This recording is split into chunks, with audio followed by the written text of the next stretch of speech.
ബൈജൂസ് രവീന്ദ്രൻ എങ്ങനെ ഇന്നത്തെ നിലയിലെത്തി നോക്കാം വിശദമായി. ബൈജൂസ് എന്ന എഡ്യൂടെക് കമ്പനിയിലൂടെ ലോകമെമ്പാടും ശ്രദ്ധേയനായ മലയാളിയാണ് ബൈജു രവീന്ദ്രൻ. പെട്ടെന്നാണ് ഇന്ത്യയിലെ ഏറ്റവും മൂല്യമേറിയ സ്റ്റാർട്ടപ്പുകളിൽ ഒന്നായി ബൈജൂസ് വളർന്നത്.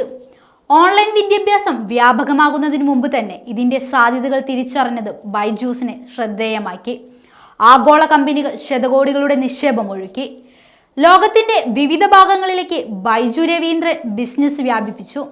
13 വർഷം മുമ്പ് തുടങ്ങിയ കമ്പനിയുടെ തുടക്കം ഗംഭീരമായിരുന്നുവെങ്കിലും ഇപ്പോൾ നല്ല കാലമല്ല. ബൈജു സിഇഒ ആയി ബൈജു രവീന്ദ്രനും കുടുംബാംഗങ്ങൾക്കുമെതിരെ ഏകകണ്ഠമായി വോട്ട് ചെയ്തിരിക്കുകയാണ് നിക്ഷേപകർ. അതായത് സ്ഥാപകനെ തന്നെ കമ്പനിയിൽ നിന്ന് പുറത്താക്കണമെന്നാണ് പണം മുടക്കിയിരിക്കുന്ന വൻകിട നിക്ഷേപകർ ആവശ്യപ്പെടുന്നത്. ബൈജു രവീന്ദ്രനും കുടുംബത്തിനും കമ്പനിയിൽ 26.3% ഓഹരികൾ മാത്രമാണുള്ളത്.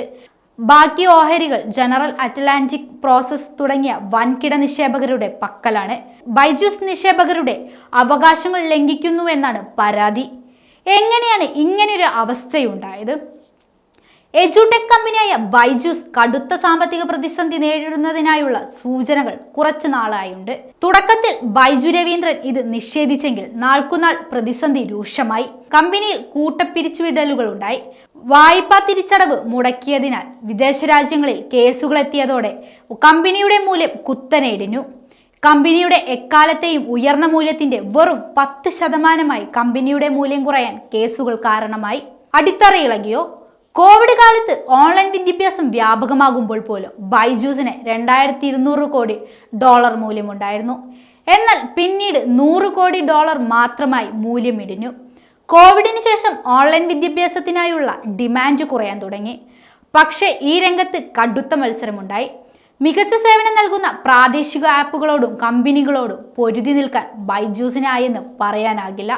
ആകാശം പോലെ ഏറ്റവും മികച്ച കോച്ചിങ് സ്ഥാപനങ്ങളിൽ ഒന്ന് ഏറ്റെടുത്തിട്ട് പോലും ഈ സാധ്യതകൾ ഒന്നും ശരിയായി വിനിയോഗിക്കാനായില്ല.